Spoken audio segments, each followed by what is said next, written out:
সকলকে শুভেচ্ছা জানিয়ে আমি আসন্ন বিধানসভা নির্বাচনে তালডাংরা বিধানসভা নির্বাচনে ভারতীয় জনতা পার্টির প্রার্থী সৌভিক পাত্রকে বিপুল ভোটে জয়ী করার আবেদন এবং অনুরোধ জানাই। আমি পশ্চিমবাংলা সহ তালডাংরা বিধানসভা নির্বাচনে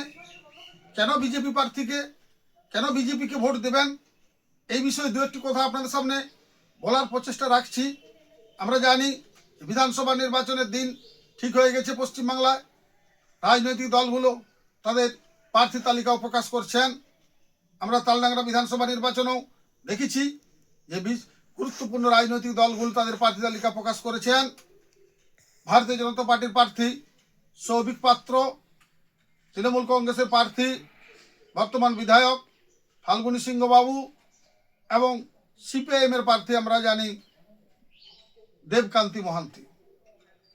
আমি এই তিনজন প্রার্থী বা এই বিধানসভা আরও কিছু প্রার্থী হয়তো আসবেন বা থাকবেন, আমি কেন সৌভিক পাত্রকে নির্বাচিত করার জন্য বলছি সেটা বলতে চাইছি। দেখুন, যে দুজন প্রার্থী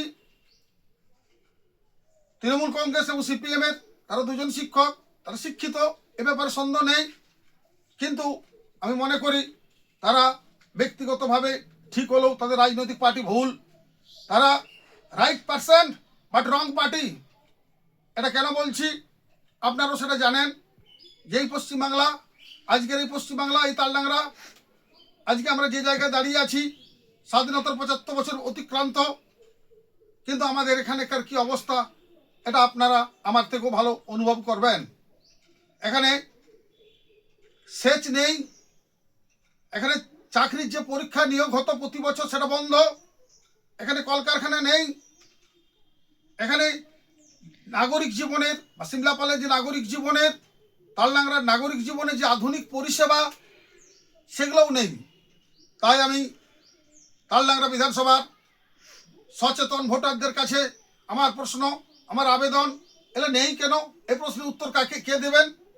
নেই যে দলগুলি এখানে রাজত্ব করেছেন, বামফ্রন্ট এবং বর্তমান তৃণমূল কংগ্রেস, নিশ্চিত রূপে আপনারা আমার সাথে একমত হবেন যে এই তালডাংরার যে পরিষেবা নেই, দক্ষিণ বাঁকুড়ার যে পরিষেবা নেই, তার জন্য এই দলগুলো দায়ী। এখানে বিজেপি কখনো নির্বাচনে জয়ী হয়নি। তাই আমি আবেদন রাখছি ভারতীয় জনতা পার্টিকে একবার সুযোগ দিয়ে আমরা এখানে বিজেপি সরকার প্রতিষ্ঠা করে যে নাগরিক পরিষেবার যে ঘাটতিগুলো আছে, যে বিষয়গুলো আমরা পিছিয়ে পড়ছি, সেগুলো যাতে আমরা সামনের দিকে যেতে পারি, এই জন্য আমি সৌভিক পাত্রকে নির্বাচিত করার জন্য অনুরোধ জানাচ্ছি তালডাংরা বিধানসভার নির্বাচক মণ্ডলের কাছে। বন্ধুগণ, আমরা এই নির্বাচন শুধু ব্যক্তির লড়াই নয়, ব্যক্তি ভালো মন্দ বিষয়টা অন্যরকম। এখানে রাজনৈতিক লড়াই, রাজনৈতিক দর্শনের লড়াই। তাই সেই রাজনৈতিক দর্শনে যে দুটো দর্শন এখানে আমাদের উপর রাজত্ব করে গেছে, বামপন্থী বর্তমান তৃণমূল কংগ্রেস, এটা আমাদেরকে পিছনের দিকে নিয়ে যাচ্ছে। উন্নয়নের দিকে যদি নিয়ে যেত তাহলে নিশ্চিত রূপে এটা আপনারাও জানতেন যে আমাদের এলাকার ছেলেদেরকে কাজের সত্যি বিজেপি শাসিত রাজ্যে যেতে হবে না। এখানে প্রতি বছর ছেলেমেয়েরা পরীক্ষা বসতে পারছে না। কেন? শূন্য পদে নিয়োগ নেই, কেন কারখানা নেই? নির্বাচক মণ্ডলী নিশ্চিত রূপে এই প্রশ্নের উত্তর ওই দলগুলোর কাছে চাইবেন যারা এখানে দীর্ঘদিন রাজত্ব করেছে। এখানে তো বিজেপি রাজত্ব করেনি পশ্চিমবাংলায়। তালডাংরা বিধানসভায় তো বিজেপির এমএলএ কখনো হয়নি।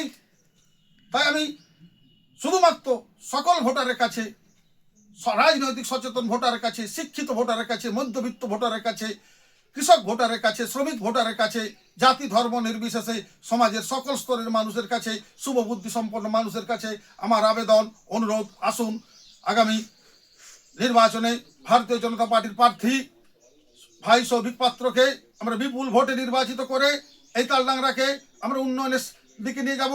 এই পশ্চিমবাংলা বিজেপি সরকার যেমন প্রতিষ্ঠিত হয়ে অন্যান্য শিল্প সমৃদ্ধ রাজ্যের সামনে যাবে, তাই আমরা এখানে তালডাংরাও আমরা চাই সৌভিক পাত্রকে নির্বাচিত করে আমরা উন্নয়নের সাথে অংশীদার হতে চাই।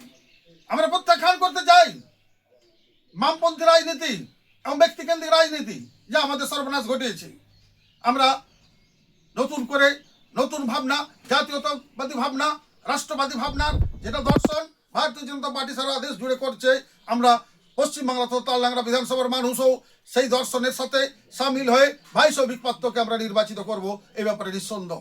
আমি সকলকে ধন্যবাদ এবং অভিনন্দন জানিয়ে সৌভিক পাত্রকে বিপুল ভোটে নির্বাচিত করার অনুরোধ জানিয়ে আমার এই সংক্ষিপ্ত সামাজিক মাধ্যমের যে বক্তব্য এখানেই আপাতত শেষ করছি। নমস্কার। ভারত মাতা কি জয়। বিজেপি জিন্দাবাদ।